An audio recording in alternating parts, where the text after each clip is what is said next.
If you want to really see something that said, take a look at what happened.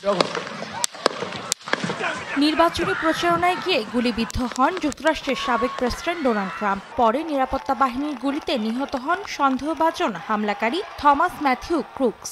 ২০ বছর বয়সী এই তরুণ Pennsylvania অঙ্গরাজ্যের Bethell park এলাকার বাসিন্দা ছিলেন বলে জানিয়েছে মার্কিন গোয়েন্দা সংস্থা FBI। সংস্থাটি আরও জানায় ২০২২ সালে হাই স্কুল থেকে পাশ করেন ম্যাথিউ। যুক্তরাষ্ট্রের national math and science initiative প্রকল্পের আওতায় 4 অ্যাওয়ার্ড হিসেবে $500 পুরস্কারও পান তিনি। পরে নিজ শহরেই একটি প্রতিষ্ঠানে চাকরি নেন। সামাজিক যোগাযোগ মাধ্যমে কোনো সন্দেহজনক পোস্ট কিংবা মানসিক বিকৃতির লক্ষণও ছিল না বলে জানায় FBI। সহপাঠীদের কাছে অত্যন্ত শান্ত স্বভাবের ছেলে হিসেবেই পরিচিত ছিল ম্যাথিউ। পড়াশোনায় মেধাবী এবং উজ্জ্বল ভবিষ্যৎ ছিল তার। স্কুলে থাকাকালীন বিশেষ আগ্রহ দেখাননি রাজনীতিতেও। তবে সহপাঠীদের দাবি স্কুলে বুলিংয়ের শিকার হয়েছেন ম্যাথিউ।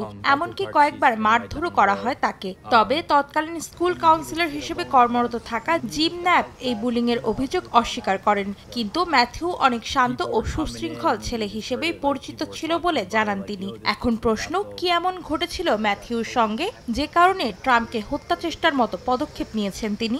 নগদের কাছে সব গ্রাহকই প্রিয়, তাই তো সারা দেশে ক্যাশ আউট চার্জ সবচেয়ে কম।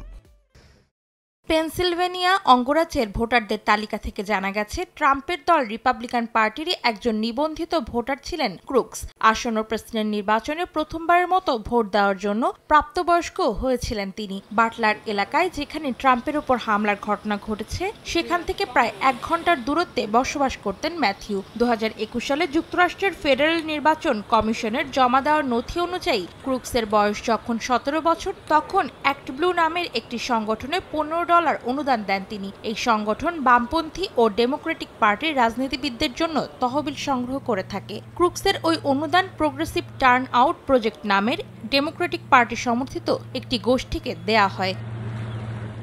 এদিকে ম্যাথিউর বিরুদ্ধে এমন কোনো তথ্য পাওয়া যায়নি যেখান থেকে প্রমাণিত হয় ট্রাম্পের ওপর কোনো প্রকার ক্ষোভ রয়েছে তার। ট্রাম্পকে যে আগ্নেয়াস্ত্র দিয়ে গুলি করা হয় সেটি ম্যাথিউর বাবা কেনেন বলে ধারণা করছেন তদন্ত সংশ্লিষ্ট কর্মকর্তারা। নাম প্রকাশ না করার শর্তে দুজন কর্মকর্তা জানান হামলাকারী থমাস ম্যাথিউ ক্রুকসের বাবা অন্তত 6 মাস আগে একটি আগ্নেয়াস্ত্র কেনেন। তবে FBI সদস্যরা হামলার কারণ সম্পর্কে কিছু জানাননি। কর্তৃপক্ষ প্রাথমিকভাবে এ ঘটনাকে অভ্যন্তরীণ সন্ত্রাসী কর্মকাণ্ড হিসেবে বিবেচনা করছে।